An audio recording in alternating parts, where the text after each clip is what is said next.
Good morning. Welcome to the Unitarian Universalist Meetinghouse of Provincetown, where we affirm the inherent worthiness and dignity of every person, and where we support each other on our spiritual search for truth and meaning. My name is Rev Kate Wilkinson, and I am so glad that you have joined us this morning. Welcome to those of you in the room, and welcome also to those of you joining us via our live stream. You've joined us for a Sunday that has become our own little annual tradition.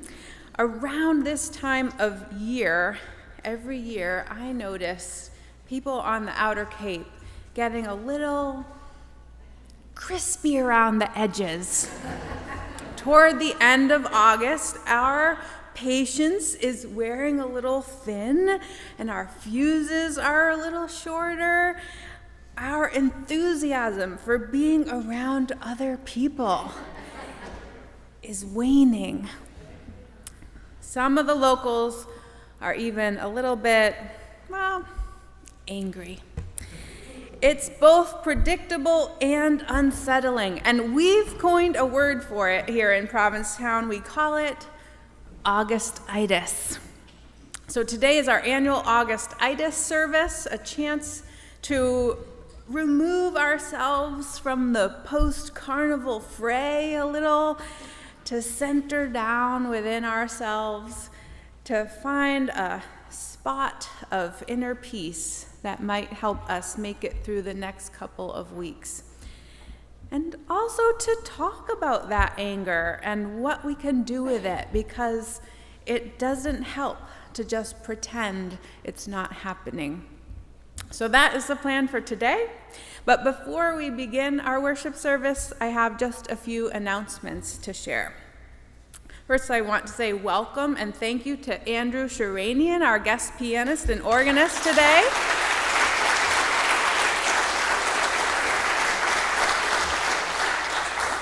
We're excited to hear the organ. And thank you so much to everyone who came to the Hello Provincetown concert on Wednesday night. A special thank you to Tom and to Mary Apt and to Dan and Jen and Kenneth and everyone who helped make things run smoothly.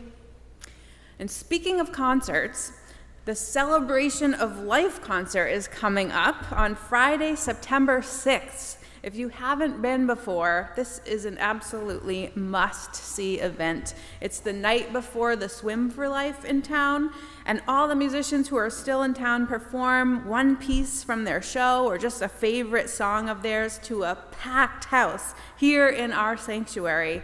It is so incredibly joyous, and it's free, and it's just an incredible Provincetown tradition. So please put that on your calendars for Friday night, September 6th. And we are looking for a few people to help welcome folks and help people with our elevator, so please let me know if you can help with that. Tonight's great music on Sundays at 5 will be a Broadway music show dedicated to Sondheim, so we hope you can come back for that as well. Finally, if you are attending in person today, we hope that you will stay for a little while after the service for coffee and conversation downstairs in Acker Bosworth Hall or out on our lawn. Also, if you would like any children's activity packets, those are outside the sanctuary in our back hallway. Let's take a moment now to affirm our Meetinghouse covenant. You can find this printed on the little purple laminated cards in your pews, but I'm going to say it line by line, so you can actually just repeat each line back to me. Love is the spirit of this meeting house. Love is the spirit of this meeting house. This is our great covenant. This is our great covenant. To dwell together in peace. To dwell together in peace. To seek the truth in love. And to help one another. Now, as we light our chalice here in the sanctuary, I invite those of you who are watching from home to light a candle wherever you are. In this way, we can feel together even while we are apart. And I invite our worship host, Eden, and Karen to light our chalice this morning.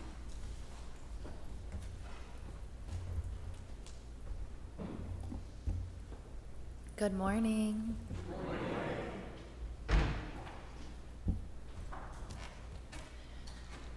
We come together, ragged and sun-kissed, at the end of the summer, holding ourselves together with coffee and what little patience we have left. And we put our faith into the tiny, flickering light of a small candle, asking it to hold our prayers and worries for an hour so that we might rest here together, joined by the simple rituals of our tradition, singing familiar songs, sharing silence, listening to poetry, lighting a candle. May these simple acts be enough. In the face of a hectic world, may they slow us down, bring us closer to one another, and return us to our best selves again.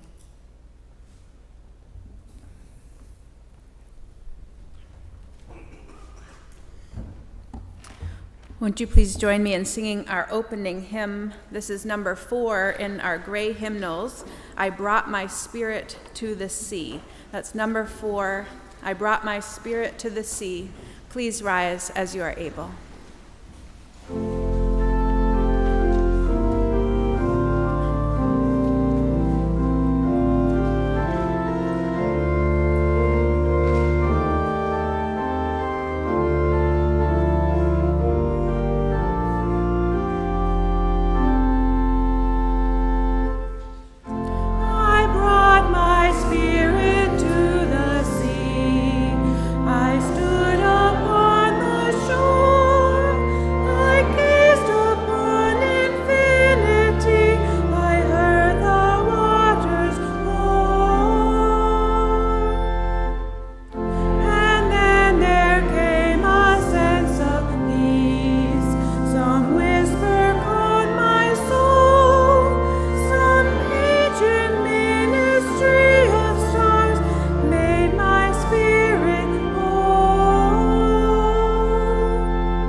Be seated.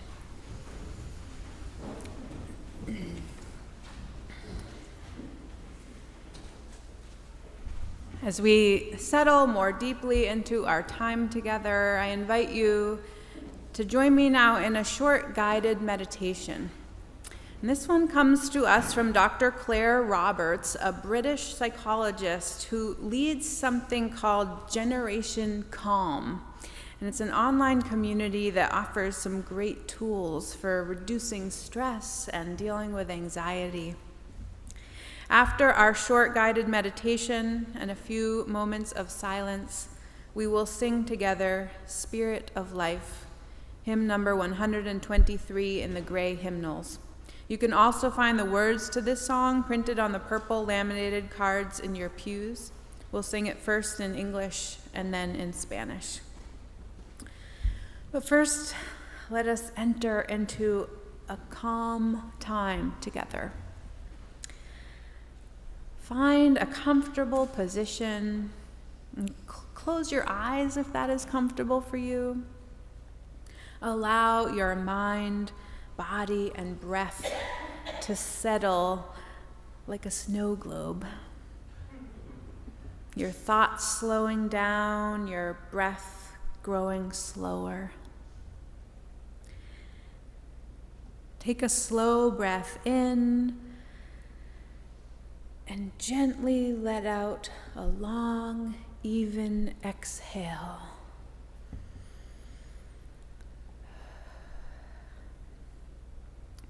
Notice if any tension has crept into your muscles from the top of your head, your scalp, your eyes, your jaw, neck, moving your shoulders down away from your ears.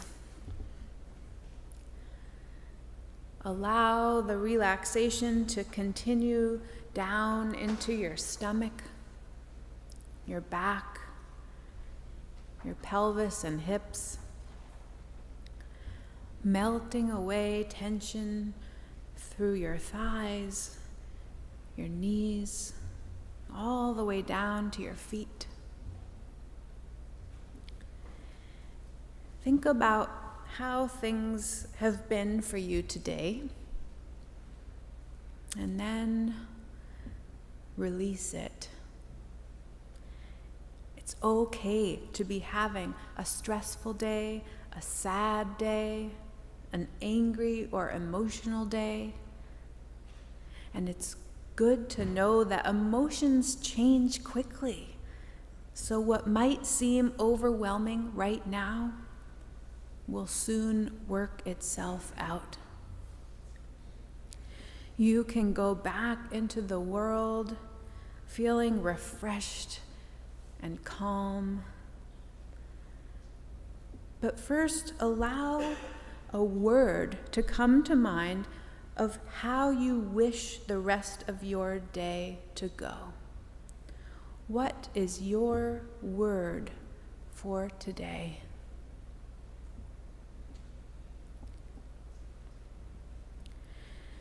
Take another slow breath and open your eyes as we enjoy one more moment of silence.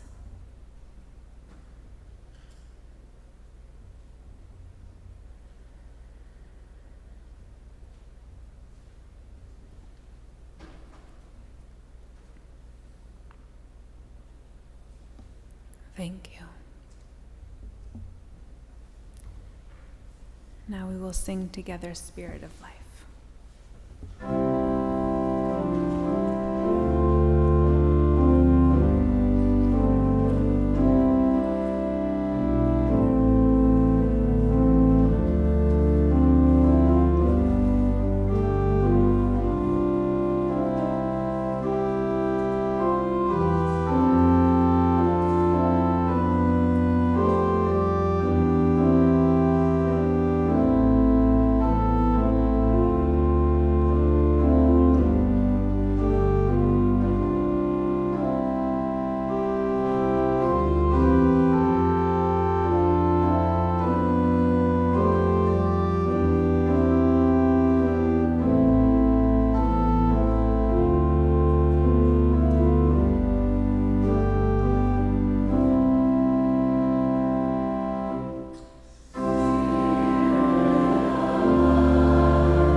This is The Garden in August by Jessica Sowards. She's weedy and wayward, won't hear a word of direction from nobody. She's beautiful in the way that wild things are, the kind of beauty you know you don't stand a chance of taming. She's a lover with one foot out the door. She loved you well and fed you sumptuously, but no matter how hard you love her back, you know she won't stay. This is the garden in August, the unfettered earth which grows with a vengeance, splitting at the seams with dried flowers and enough seed to feed my children's children. Loving her will explode the mind with wonder and break the heart all at the same time.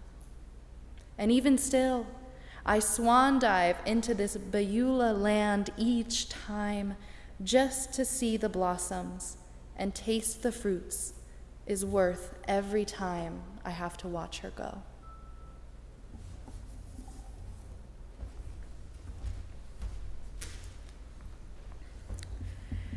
Now is the time when we take a collection for the ongoing support of this meeting house and our shared ministry. As we enjoy a musical reflection by our choir, we welcome your donations here in the sanctuary or online through PayPal or Venmo. You can find that information on our website, uumh.org. At this point, I invite 4 volunteer ushers forward, any 4, including Augie if you want, to take up our collection. On and off-site, your offerings will now be gratefully received.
Feel you deep within.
Thank you, thank you.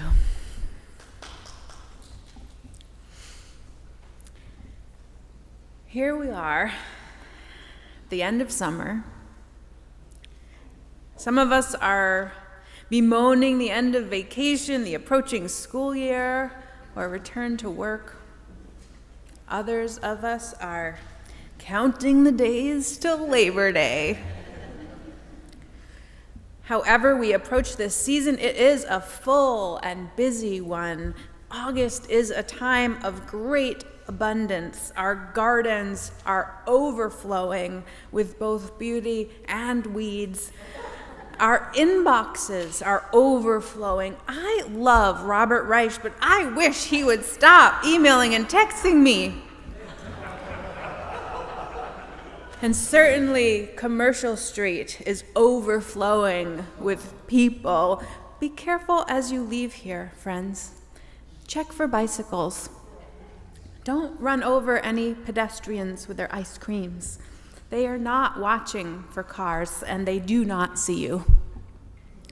This is the world in August. The unfettered earth which grows with a vengeance, splitting at the seams. She's weedy and she's wayward, won't hear a word of direction from nobody.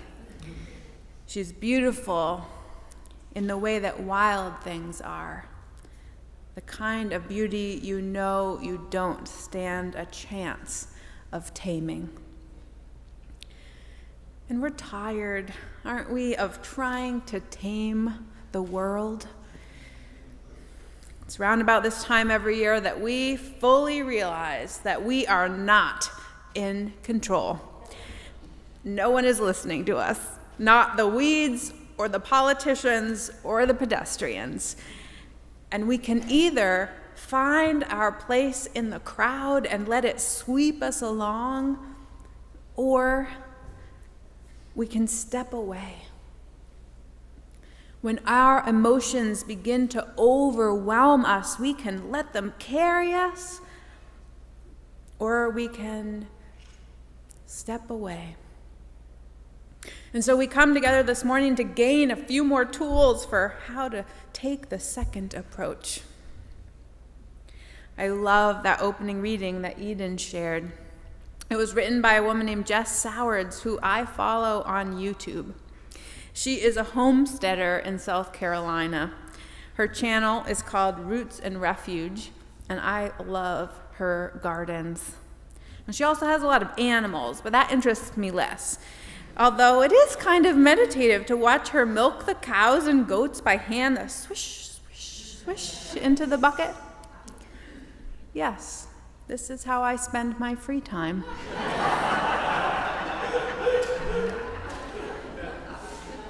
It calms me. Another YouTuber I follow is Jessie from Plot 37. She lives in London, but has a huge plot at one of the famous English allotments, a great big community garden in the heart of the city. Space carved out from the hustle and bustle of traffic and crowds to grow vegetables.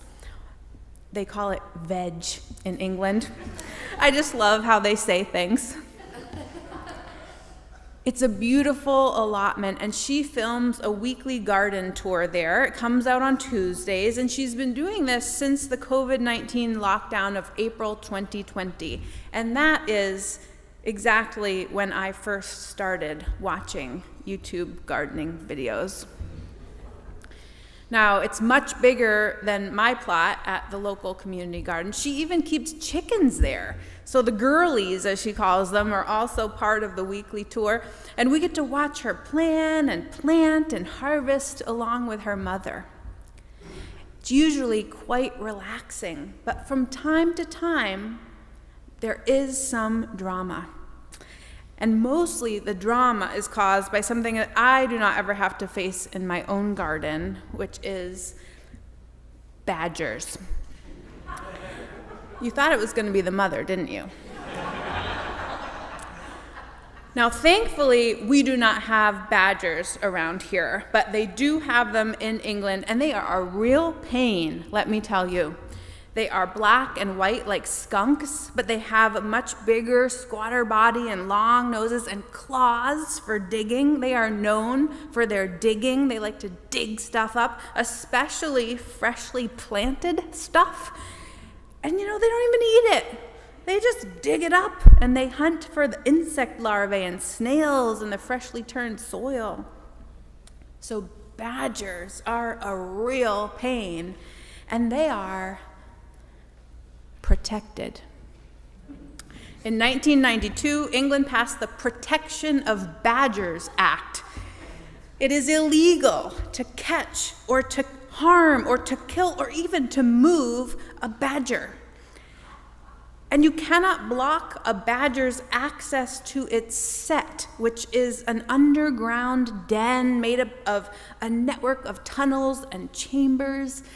Each badger clan has a main set, which is usually big and used for breeding, and then other sets called outliers that are smaller and used more in the summer. So if a badger decides to make a vacation home in your garden, there is absolutely nothing you can do about it. And this is Jesse's situation over at Plot 37, living with badgers. And so I watch her on these videos, and she is so hopeful about everything she plants. She starts things from seed in her greenhouse, and she pots them up into bigger pots and babies them. And then she plants them out in the raised beds and crosses her fingers, because sometimes they grow and thrive, and sometimes badgers. And honestly, this is our setup too, isn't it?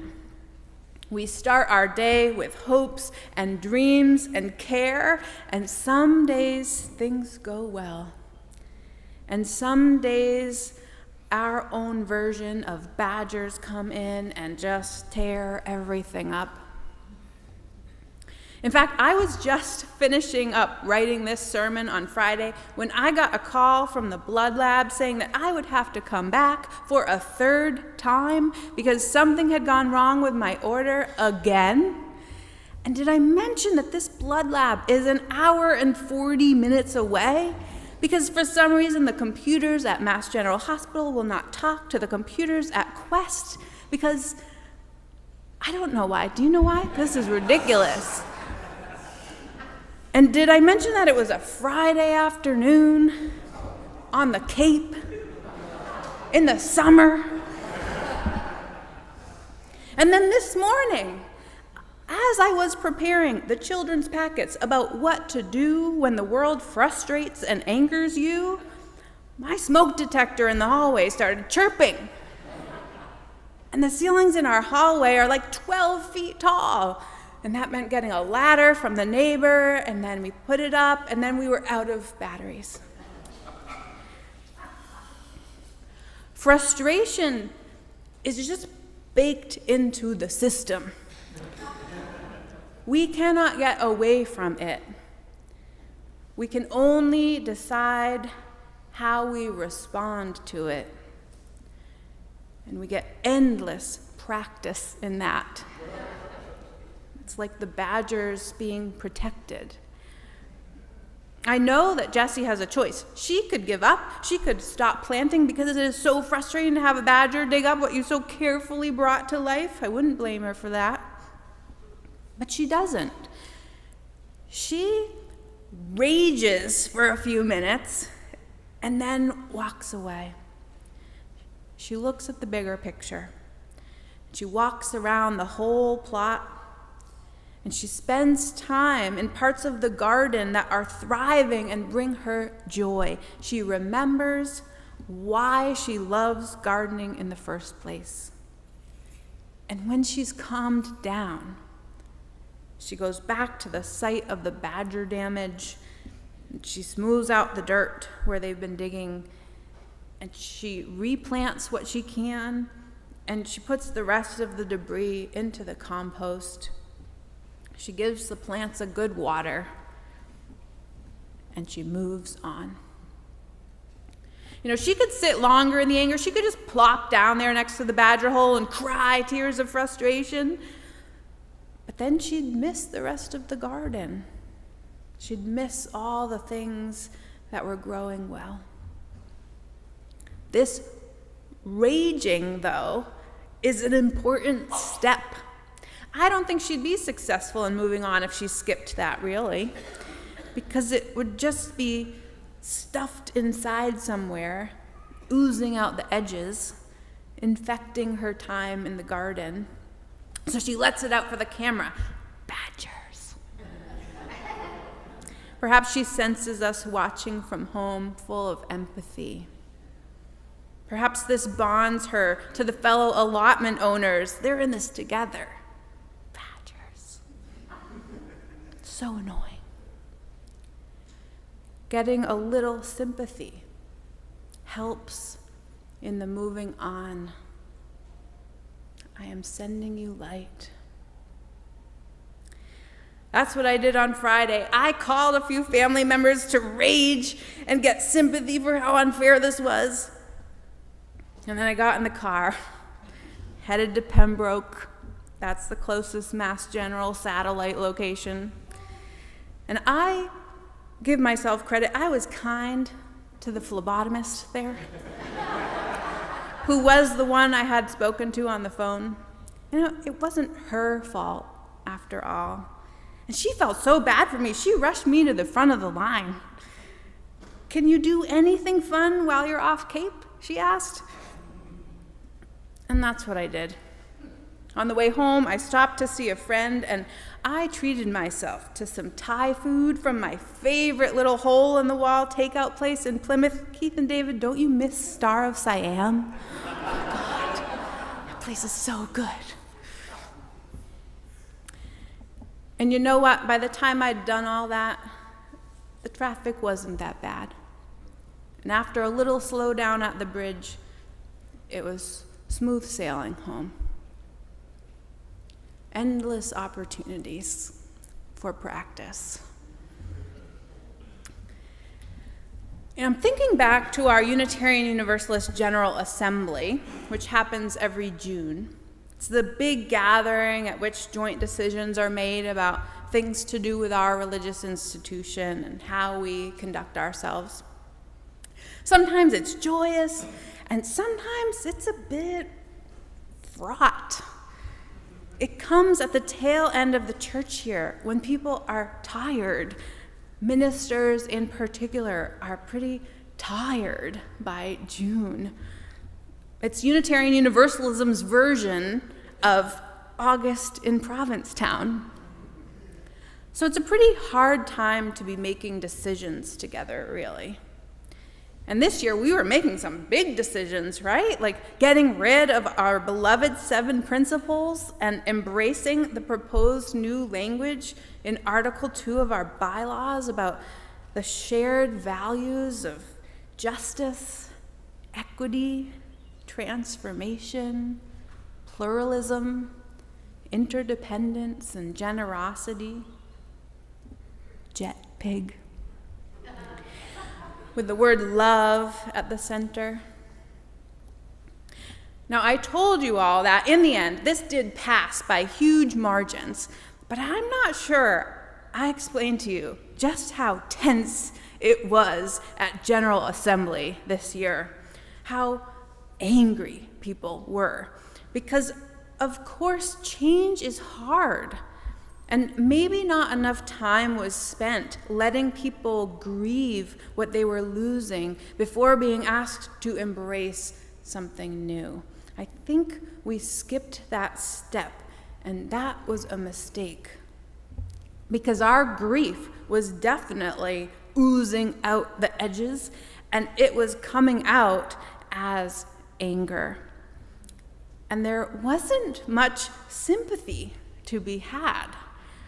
People were upset about the changes that were happening, and other people were upset that they weren't willing to change and grow, and that made us upset with each other, and encampments were forming. By the end of General Assembly, it was getting kind of ugly. Now, before each voting session, it's the practice of General Assembly that a minister will offer a short reflection for the gathering, something to ground us before we get into debating and voting mode. And on the day that we were to vote on Article 2, Reverend Victoria Safford was invited to speak. Victoria just retired from the White Bear congregation in St. Paul, Minnesota. She's been around UUs for a long time. She definitely knew her audience. Now, this year's General Assembly was entirely virtual, so these ministerial messages were actually all pre-recorded. But this friction around Article 2 has been years in the making, so Victoria knew what kind of day she'd be stepping into with her message. And she prepared some simply stunning words that I want to share with you now. Words that asked us to step back, look at the bigger picture of time and the bigger picture of our purpose, to step away from this immediate fight that we were having, to remember why we were in the room together in the first place.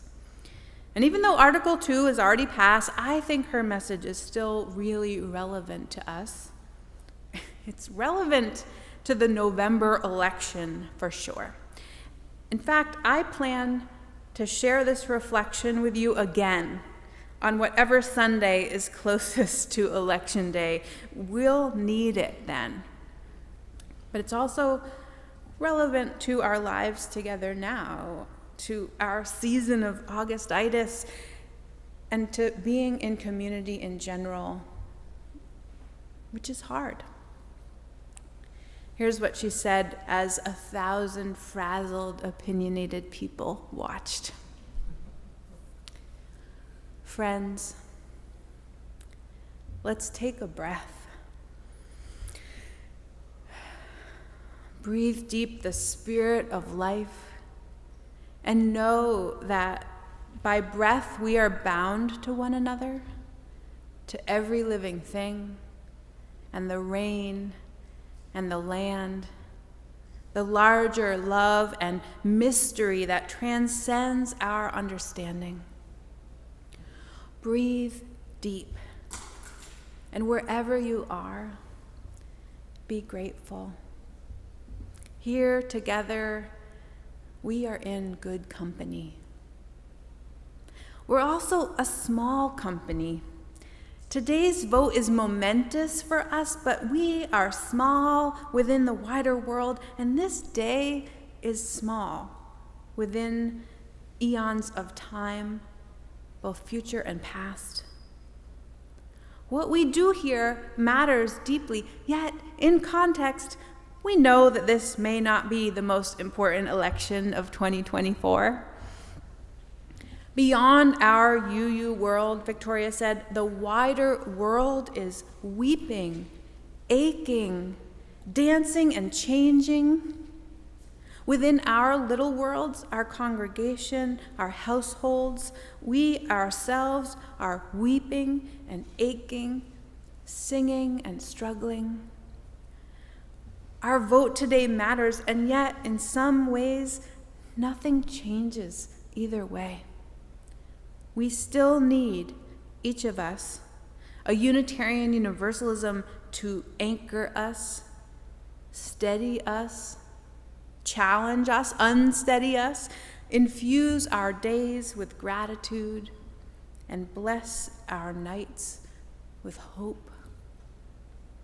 I made notes for this video, Victoria said, in a hospital room while my partner recovered from cancer surgery. He's going to be fine.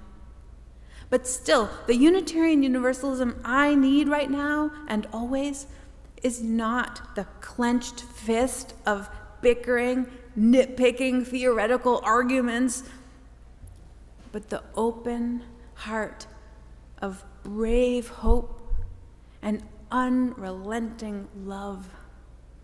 I'm weary, and maybe you are too, of the scathing, belittling bluster that hard discussions sometimes bring out in us. We have no time for that, with our world as it is and our lives as they are. I made my notes, Victoria says, in between texts to two friends. One has beloveds in Palestine right now, and she's not sure they are still alive. So much is at stake. My other friend just published a poem about his Jewish ancestors and their young descendants now on campuses and in the street, leading us all, he wrote, toward a terrible, beautiful new promise. So much is at stake. I wrote my notes, she says, with machines humming, fluids dripping, my friends holding war as intimate reality on a green spring morning on a warming, wounded planet, and nurses moving in and out, doing their hard and holy work, all the sacraments of care. What matters and what doesn't? Victoria asks. What's transient and what's permanent? When I began in ministry, she says, the principles and purposes were still new.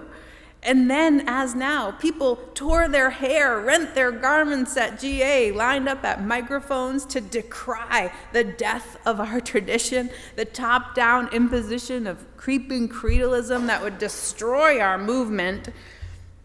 And here we are, not yet destroyed. We can neither be brought down nor saved by any bylaw change, Victoria said. It's the way we move that matters, the way we move forward together, the weight of the trust and respect and compassion that we bear for each other, the strength of our great covenant. However we vote, we put love at the center, unflinching, insistent.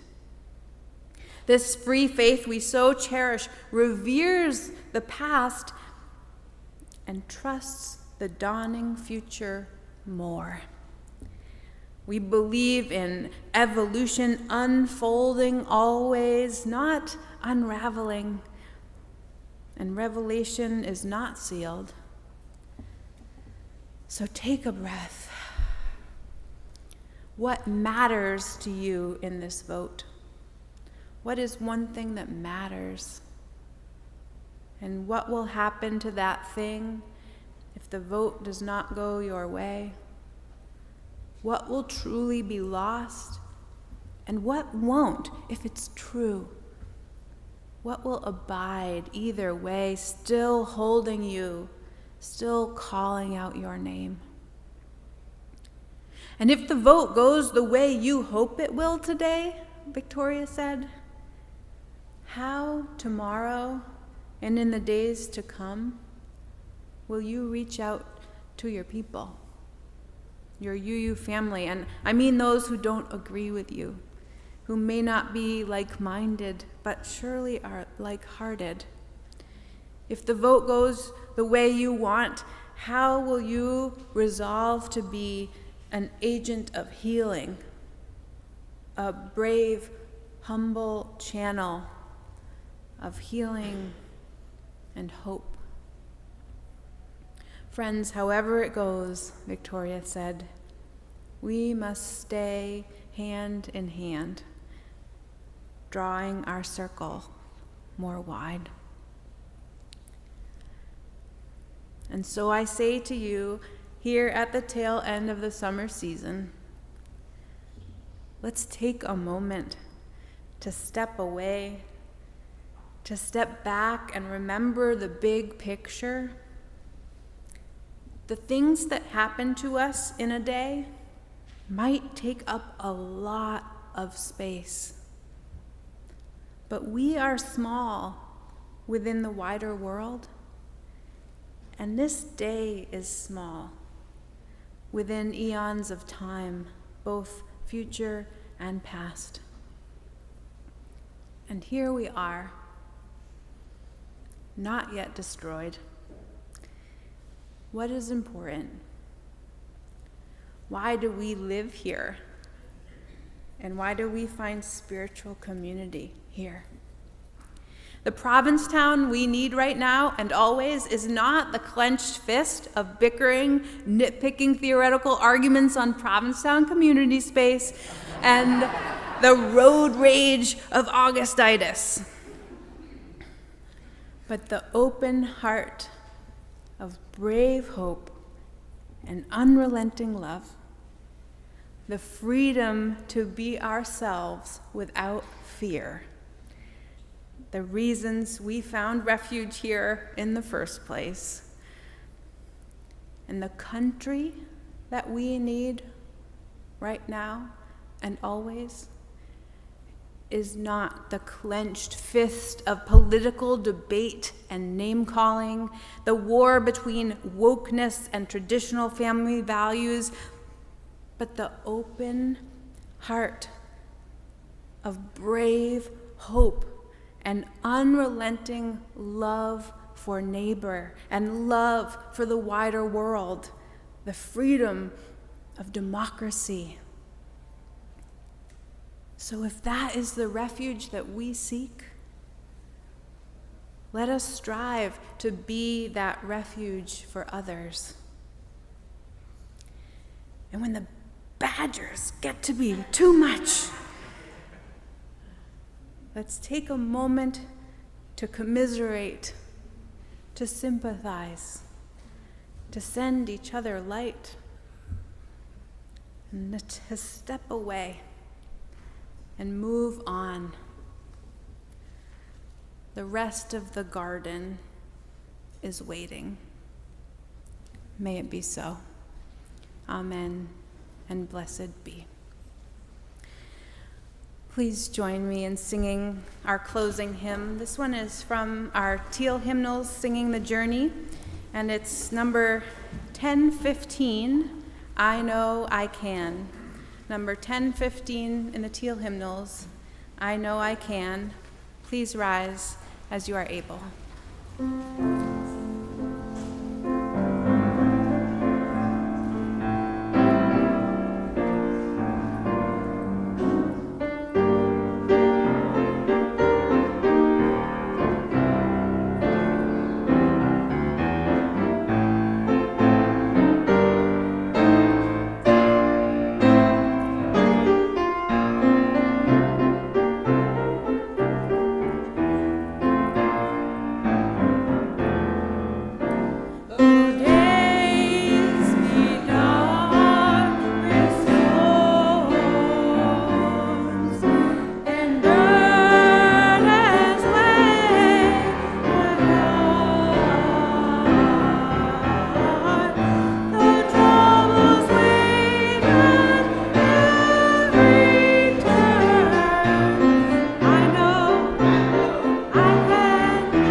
may be seated.